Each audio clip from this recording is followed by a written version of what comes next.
Welcome to Mita's kitchen. Good afternoon everybody. আজকে আমি তিনটে রান্না করব, তিনটে নিয়ে চলে এসেছি। প্রথমে আমি মোচা করব, চিংড়ি মাছ দিয়ে মোচা রান্না করব।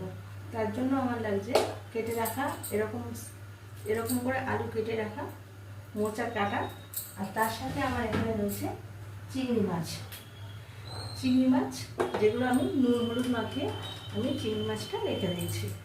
এবারে আমি সবার প্রথমে মাছগুলো ভেজে নেব।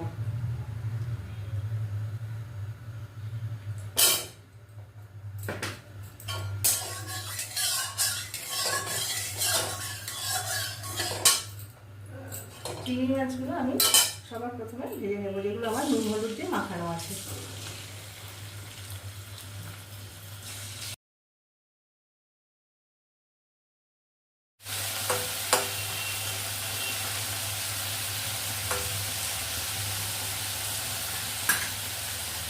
আর এই চিংড়ি মাছের মোচা দিয়ে যে চিংড়ি মাছ করবো, তার জন্য আমার প্রথমত তো চিংড়ি মাছ লাগছে, মোচা লাগছে, আলু লাগছে, তার সাথে আমার লাগছে আদা বাটা, তার সাথে লাগছে জিরে বাটা, ধনে বাটা, আর কাঁচা লঙ্কা বাটা, আর নুন হলুদ তো আছে।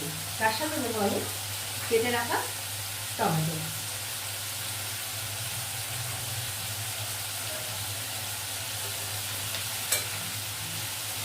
মাছগুলোকে আমি হালকা ফ্রাই করে নেব। এগুলো খুব বড় মাছ না, মিডিয়াম সাইজের মাছ, যেগুলো আমি হালকা ফ্রাই করে নেব। এবারে আমি এই মাছগুলোকে তুলে নেব।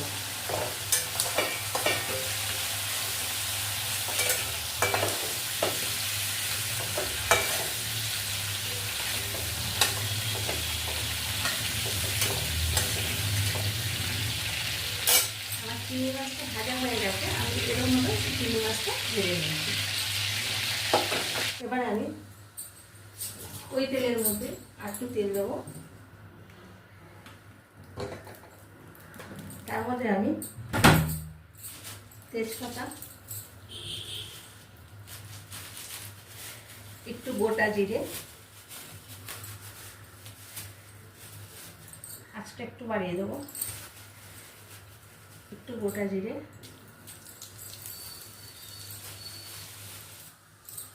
আর একটু হিং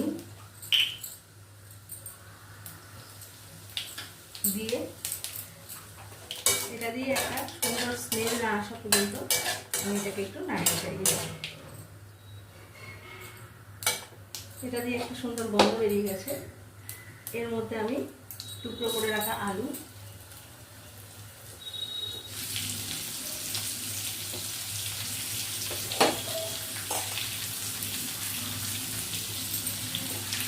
দিয়ে এটাকে আমি নামিয়ে নেব। এর মধ্যে আমি টমেটো কুচি দিয়ে দিলাম,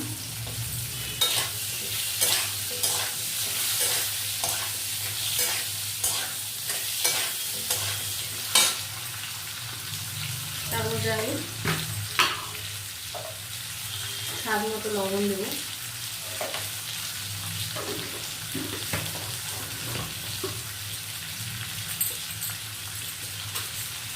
পরিমাণ মতো হলুদ দেব,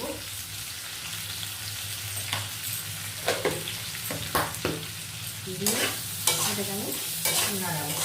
আলুটা একটু ভাজা ভাজা না হওয়া পর্যন্ত আমি এটা নাড়িয়ে দেবো। এর মধ্যে আমি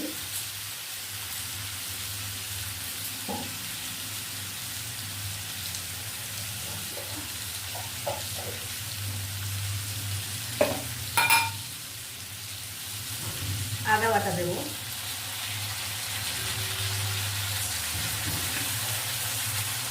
এই ছোটো চামচ 2 চামচ আদা বাটা দিলাম,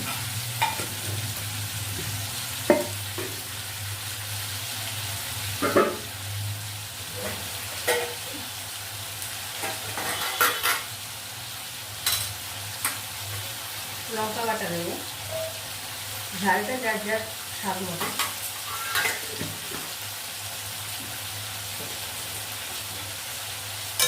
দিয়ে এটাকে আমি নামিয়ে যাবো যতক্ষণ না আদা কাটার গন্ধটা না যায়। এই মোচাটা ছোলা দিয়েও ভালো লাগে, সেদ্ধ ছোলা যদি দিয়ে করা যায় নিরামিষ হিসাবে ভালো লাগে। ধোকার বড়া, ছোটো ছোটো করে বড়া ভেজে নামানোর আগে দিয়ে নামানো, সেটাও খুব ভালো লাগে। যেহেতু এটা আমি মাছ দিয়ে করবো তাই বড়া বা ছোলা কোনোটাই আমি দিলাম না। এবারে আমি আমার ভাজা ভাজা হয়ে গেছে, এবারে আমি মোচাটা পুরো কেটে ধুয়ে রাখা মোচা এর মধ্যে দিয়ে দেবো।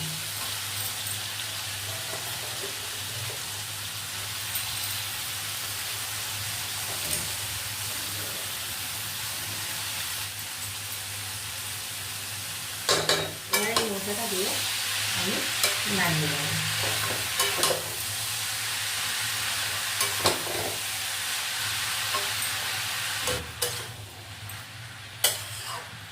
এটাকে আমি কিছুক্ষণ ঢাকা দিয়ে হতে দেবো।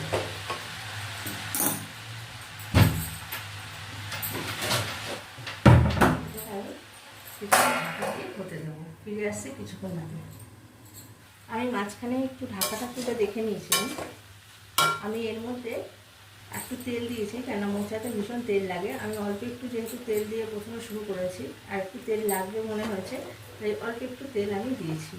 এর মধ্যে আমি দেব ধনে গুঁড়ি, যেটা আমার রোস্টেড করা ছিল সেটাকে আমি গুঁড়িয়ে রেখেছি, ধনে গুঁড়ি দেবো। আর কিছুটা আমি দেব জিরে বাটা, যে জিরে বাটাটা আমার হালকা তেলে নাড়িয়ে তার মধ্যে তেজপাতা শুকনো লঙ্কা দিয়ে আমি বেটে একটা এয়ারটাইট কন্টেনারে রেখেছি। এটা এখন দেবো না, এটা দেবো নামানোর কিছুক্ষণ আগে।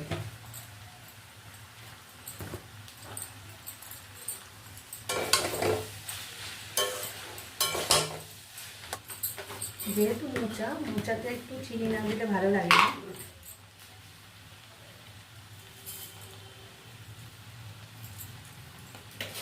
সামান্য একটু চিনি দিলাম। এবারে আমি এটাকে নাড়িয়ে দেবো।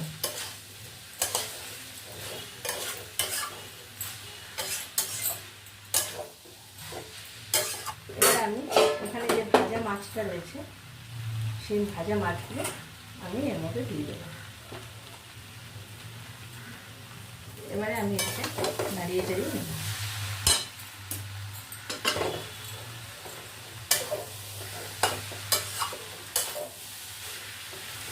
যেহেতু মাছটা দিয়েছি, মাছটা কিছু মশলা এর মধ্যে ঢুকবে, ওই জন্য আমি আবার কিছুটা ঢেকে দিলাম।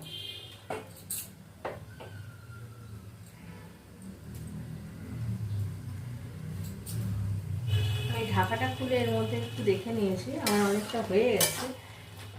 আমি এবার এর মধ্যে জিরে বাটাটা, যেটা আমি তেলে ভেজে রেখেছিলাম, সেই জিরে বাটাটা দিয়ে দেবো।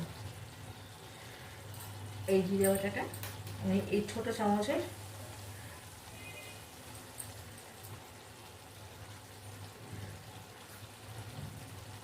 2-2.5 চামচের মতো দিয়ে দিলাম।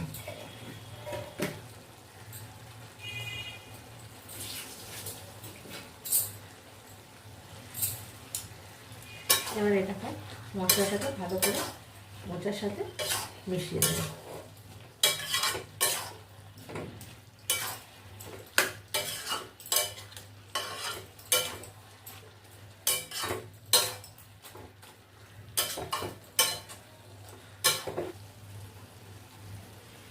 এর মধ্যে আমি ছোটো চামচের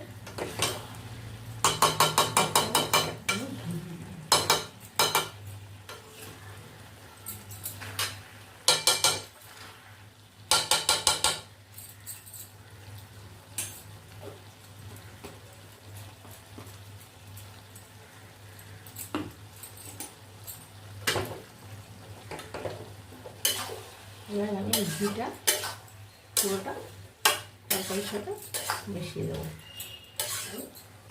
লাস্ট একবার চাপা দিয়ে দেবো আর ফ্লেমটা মিডিয়াম টু লোতেই রাখবো। ফিরে আসে কিছুক্ষণ বাদে। এর মধ্যে আমি গরম মশলা দিয়ে দেবো।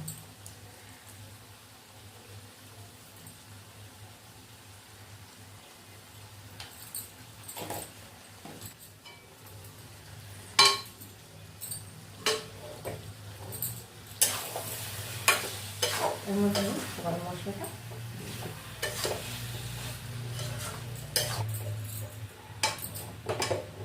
আর মোচাটা হয়ে গেছে।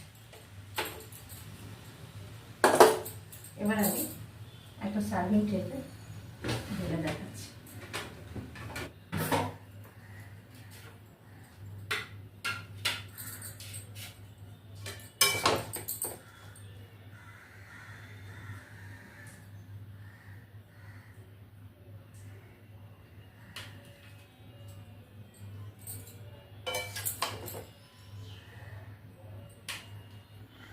এই আমার চিংড়ি মাছ দিয়ে মোচার ঘন্ট হয়ে গেল। এই রেসিপিটা আপনাদের ভালো লাগলে লাইক করবেন, শেয়ার করবেন, কমেন্ট করবেন আর কাইন্ডলি সাবস্ক্রাইব করবেন, যাতে আরও নিত্য নতুন ভিডিও আমি দেওয়ার সুযোগটা পাই। ধন্যবাদ।